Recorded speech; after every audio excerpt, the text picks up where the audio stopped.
package. Okay, essentially that's what it is. The differences, again, going further down the chart here, are that because the project district is approved by the county council, it's a legislative component. The project district has to go through the planning commission and then on up to the council. Whereas the plan unit development, is an administrative action, and so therefore there's no hearings before the planning commission, etc.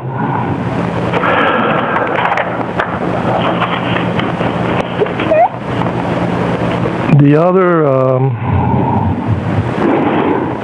component, the spreadsheet pretty much spells out what the criteria is, the kinds of uses, etc. It comes straight from the code, correct? And what we also put in there, and on the second to the last line on the second page, is the concurrency provision. And as you can see, the concurrency requirements do not apply to PUD, mainly because the assumption is that they were taken care of at the time of zoning prior to that. Whereas concurrency applies to both the project districts, both project district and agricultural project districts. Now, plan unit development process, real short history, has been in the zoning code all the way since 1969. Okay, the project district concept, along with the agricultural project district, were introduced to the zoning code in 1996, when the whole zoning code was redone. So just some statistical information here. Since 1969, period of 44 years, there have been roughly 80 PUDs that have been issued. Since 1996, for the project districts, there's been only 3.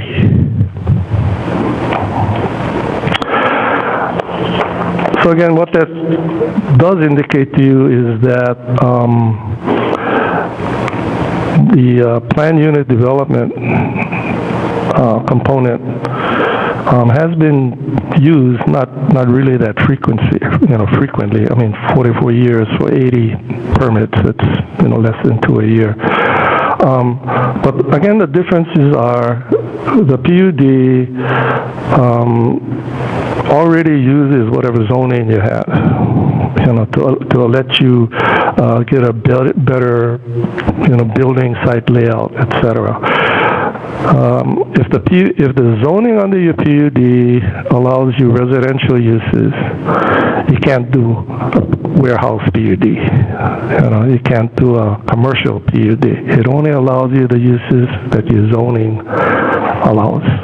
Okay, that's all.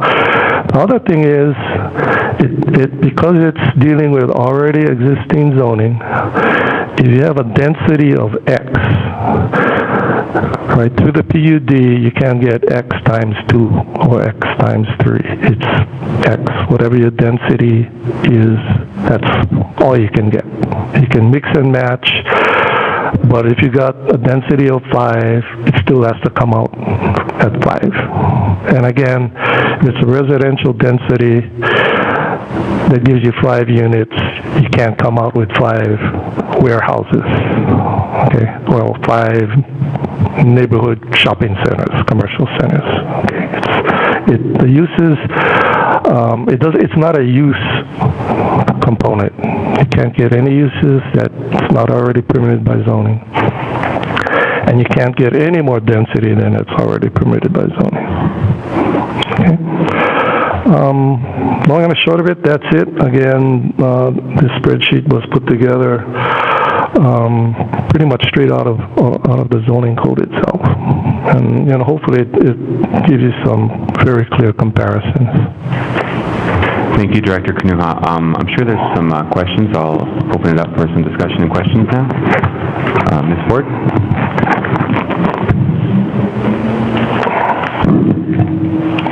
Mr. Kanuha, My observation of PUDs over the years, before and since I've been on the council, is not that they are being abused as far as the use. It appears to me that a PUD under our code is nothing more than a giant variance without having to go through the normal process for variances. Every time we get a PUD coming, not every time, but most of the time when we get PUDs coming forward, because they don't have to come to the council, it appears to me that developers choose that. They will buy cheaper, that's, you know, we don't have cheap land here, but cheaper ag land, and they'll come in and they'll try to do a PUD on that ag land in order to circumvent coming to the council for an APD or a project district, which wouldn't apply in that case. And they can start with any amount of land. And we've recently had recently in the last couple of years, we've had developments come in, and they'll be very honest. We're coming in for rezoning, and we want whatever rezoning we're asking for, and we're immediately going to go in and ask for a PUD and then toss out everything that's required under that zoning. Sometimes the density gets changed too. It shouldn't, but sometimes. I think I remember one case where the density got changed. It just seems to me that the PUDs are being used by the development community to bypass the council and the public scrutiny and to provide variances for things that they wouldn't be allowed to do under normal circumstances. I would like to hear what your philosophy is on PUDs, because you've been a planning director before, you're the new planning director, and I'd be interested in hearing your philosophy on how a PUD should or should not be used.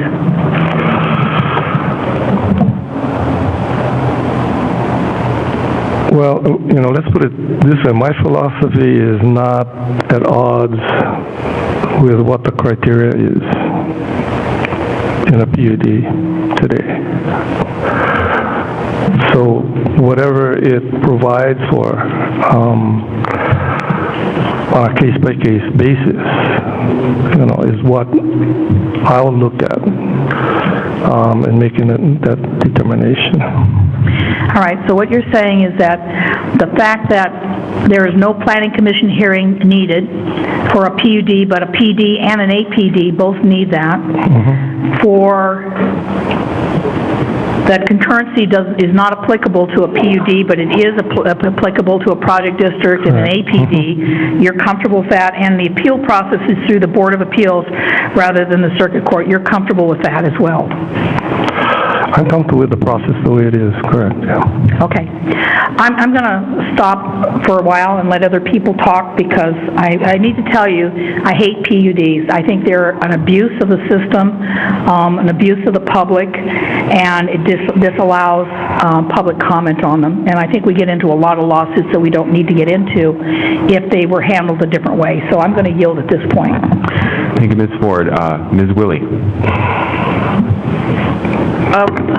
What do you, a few more questions, what do you see as the difference between a variance and a PUD?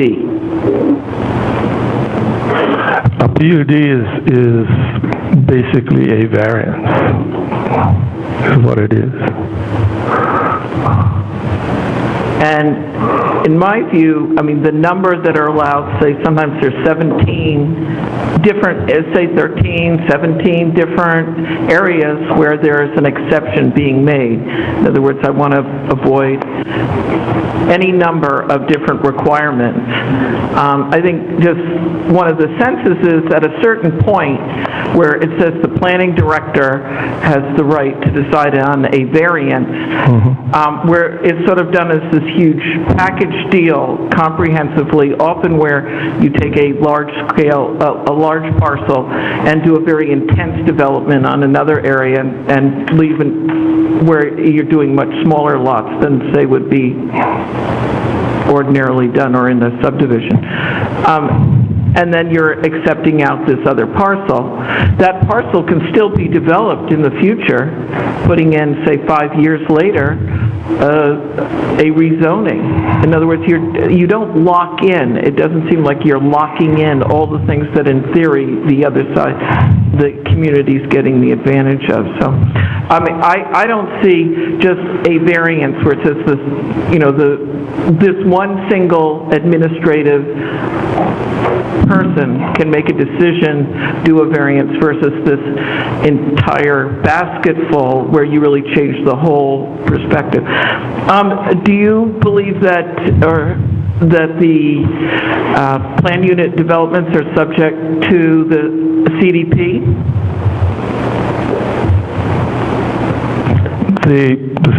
In my view, the CDPs, what the CDPs call for, should factor into how the is that on here on this chart? PUD is. You know, what's on here is what's in the code right now. Okay, and the fact that it's not in the code, do you consider that it's therefore discretionary, or do you still see it as a required criteria? I see it as discretionary, but I also view it as, well, I view the hierarchy of the planning structure, you know, as all components for input in how I would make my decision on a PUD. Okay.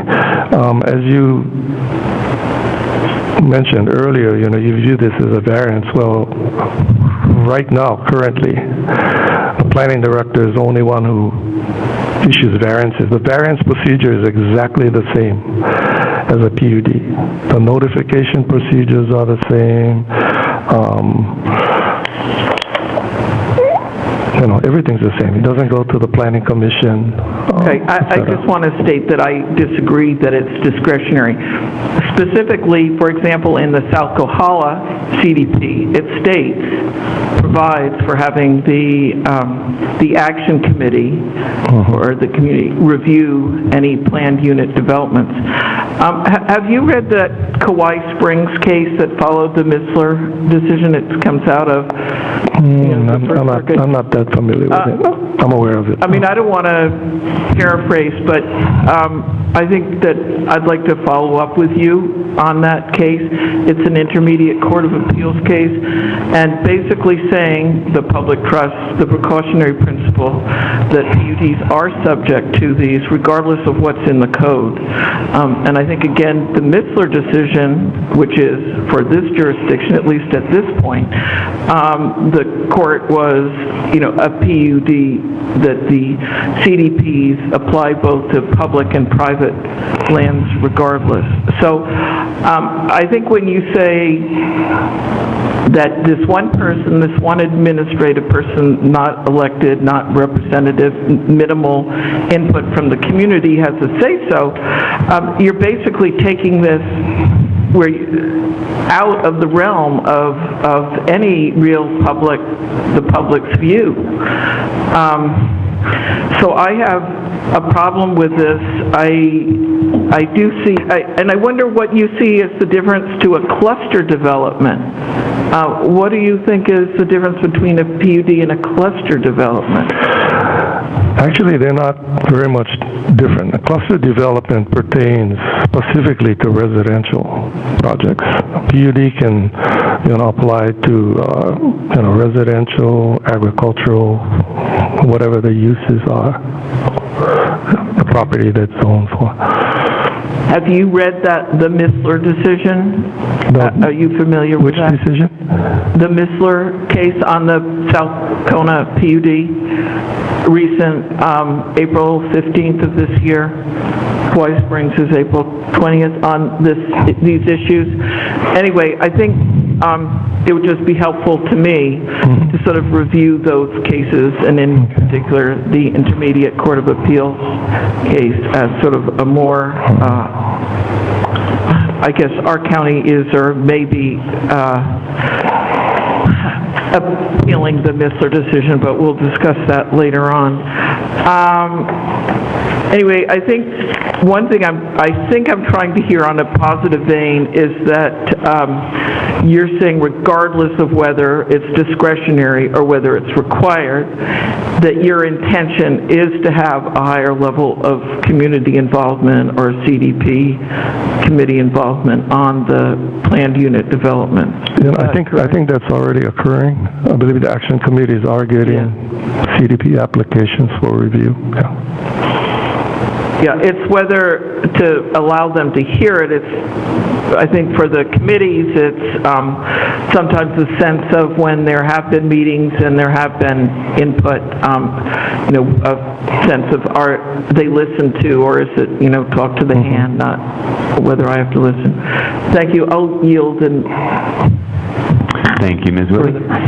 Any other questions or discussion? We've just gone through our first round. Is there anybody that has not spoke yet that would like to ask any questions? Seeing none. Ms. Ford?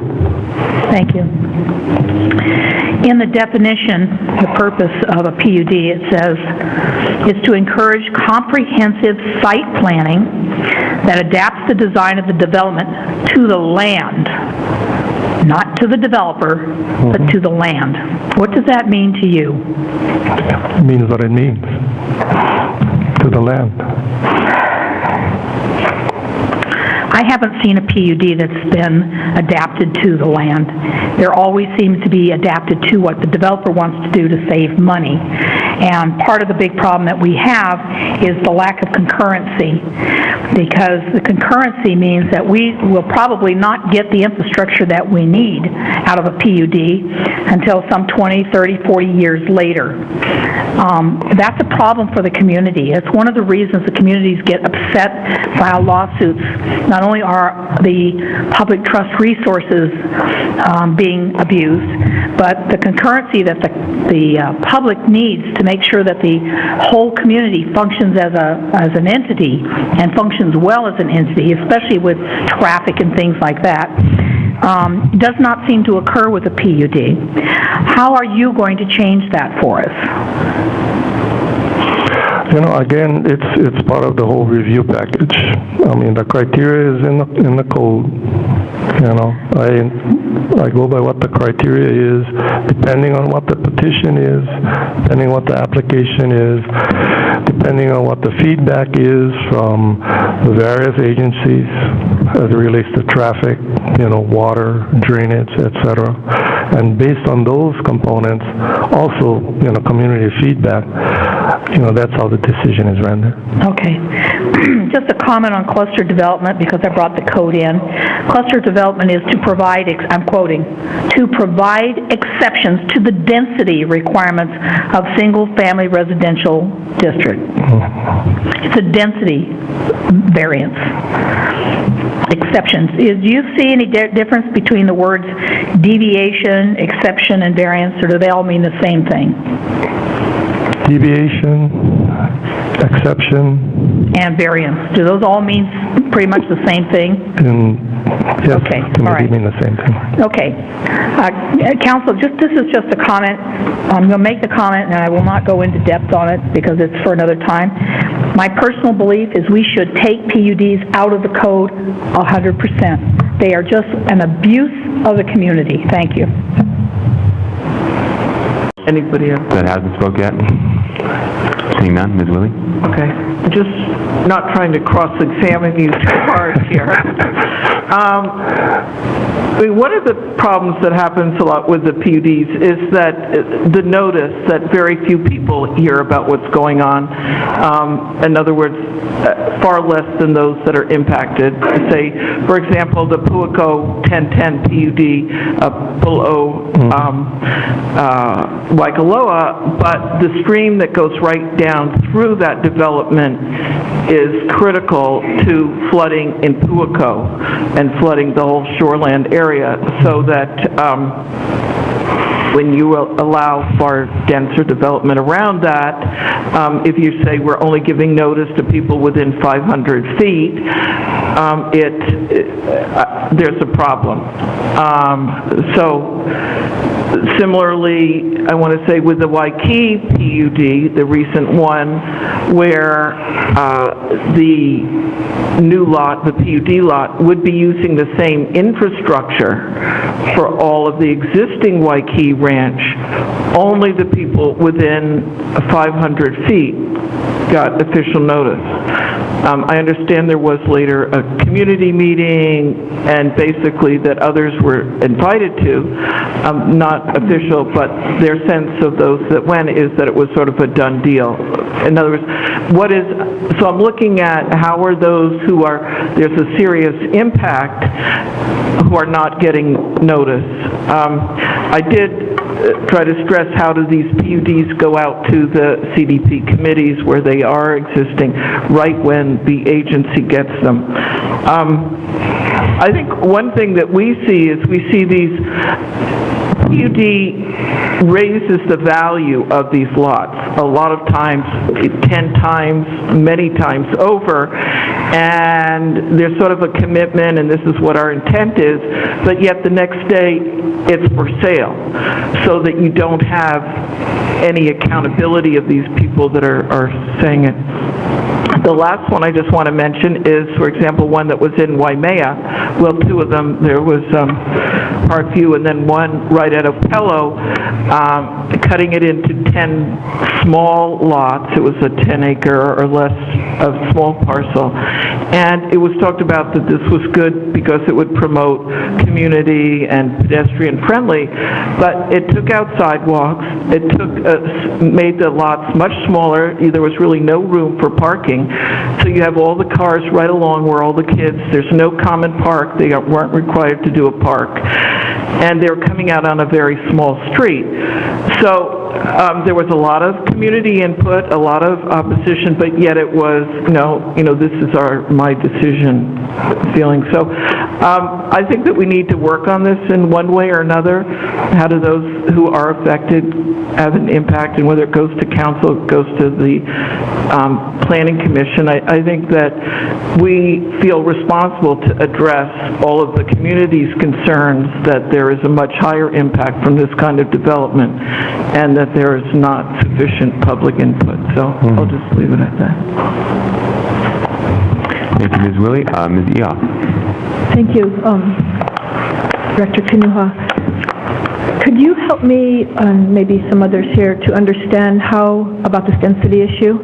How is the density determined? Like, for instance, if the project was zoned, say, RS-15, and it's a certain size land, how do you figure out how many lots would be allowable? And then if that same developer came in for a PUD requesting different lot sizes, and you're saying the density can't exceed what was originally approved, but how now in this conversation I'm hearing that sometimes density is changed. How could that happen? It can happen. I mean, that's what the code says, okay? Now, I'll give you an example for, I think you mentioned, let's say we're talking about a residential piece of property. Let's say it's an acre, okay? Which gives you, what is that, 8 lots, maybe? If they were 15,000? Yeah, 1, 2, 3, 4 lots. Is that right? I don't know how many... 5,000. 1 acre is about 45,000 square feet. RS-15 will get you about 3 lots. 3 lots, yeah. And then what happens is whatever your density is, automatically we usually take 20% off, for roads, so you don't have just, you take a 40,000 square foot lot and cut it up. Your density is 10,000, you have a 40,000 square foot lot, okay? So straight mathematically it would be 4 10,000 square foot lots. But realistically, it doesn't compute like that. What the normal rule of thumb is, we take 20% off the top for, roadways, water, whatever it takes to get there, okay? So you're looking at less than the density you could have anyway, okay? Now, you could come in for a PUD to create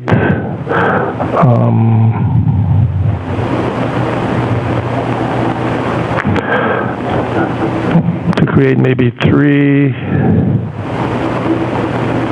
I'm going to do this.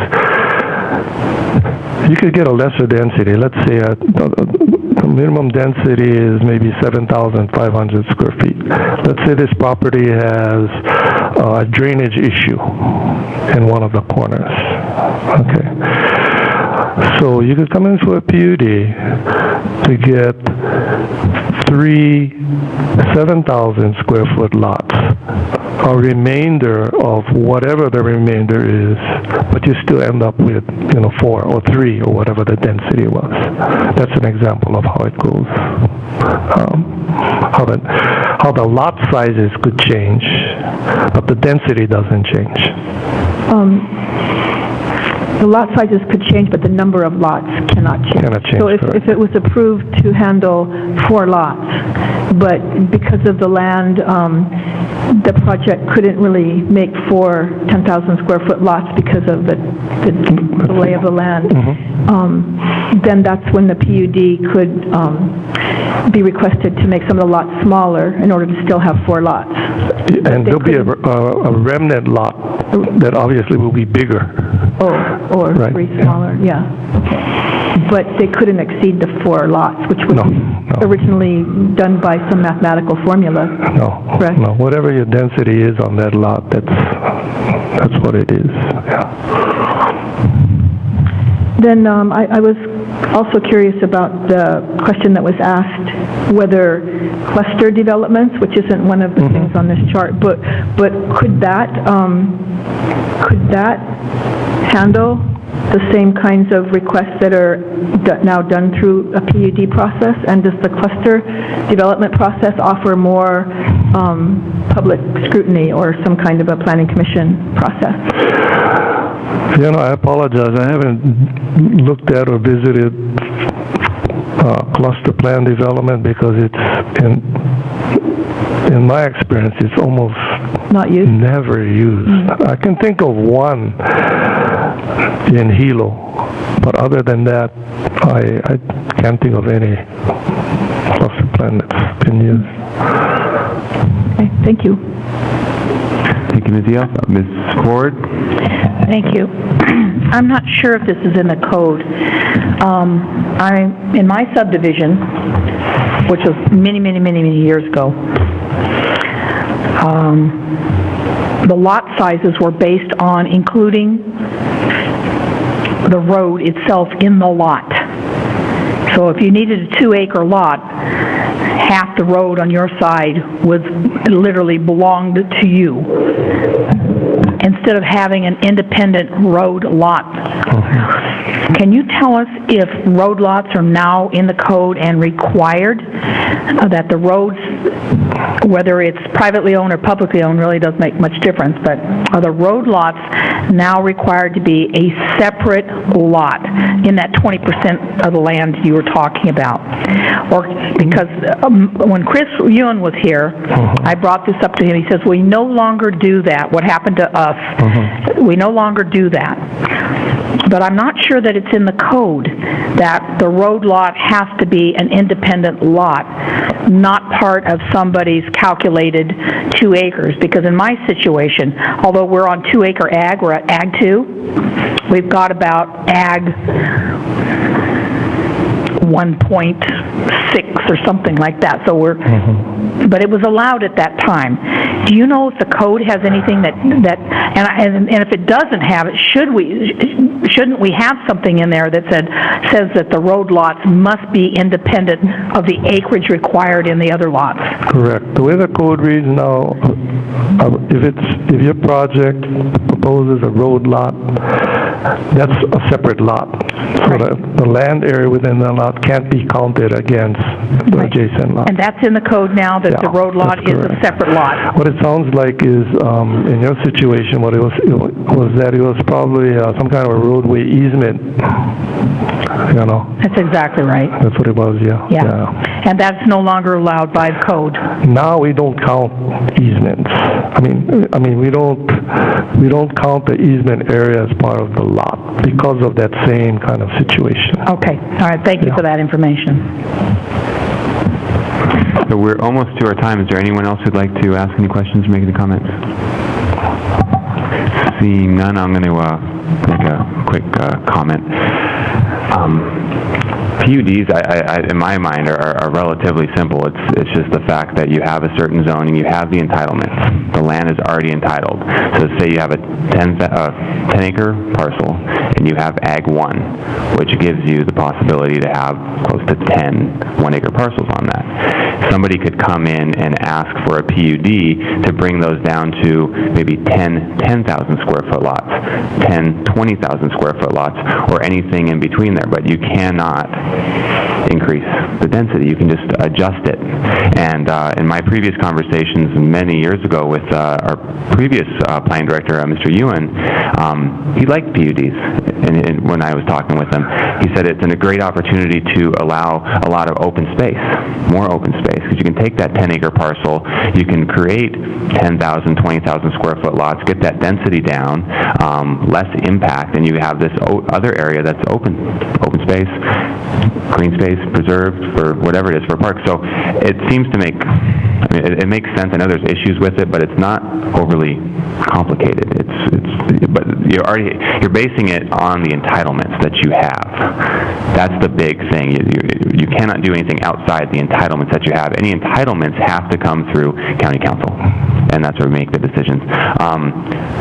I do find this kind of interesting that today's was supposed to be a presentation on the difference between it, and we had that presentation on the difference between it, but there's really no conversation and talk about project districts. This probably should have been a presentation or a conversation about PUDs. We're going to be having PUD conversations be coming up, and we probably should have had this conversation during the PUD conversations. This is, in my mind, a bit of a waste of time. We have a lot of things that we need to do out there that we need to be working on. The director needs to be working on. We're going to have him come back up here later, talk about PUDs again, and we might have got a little education today, but we could have very easily went into the code, looked at these things. We had more conversation about project districts. This might have been more of a relevant conversation in my mind. I just think we need to be concise and to the point with these things and try to condense the conversation into one area when we can, because it allows for better conversation instead of having it fragmented. It's my own personal opinion. With that, we'll close. Thank you, Director Kanuha. Thank you. And we'll do a voice vote. All those in favor of closing file on communication 306? Aye? Aye. Any opposed? Seeing none. File, can I have a motion to adjourn? A motion by Mr. Onishi, second by Mr. Yoshimoto. All those in favor? Aye. Any opposed? We're adjourned.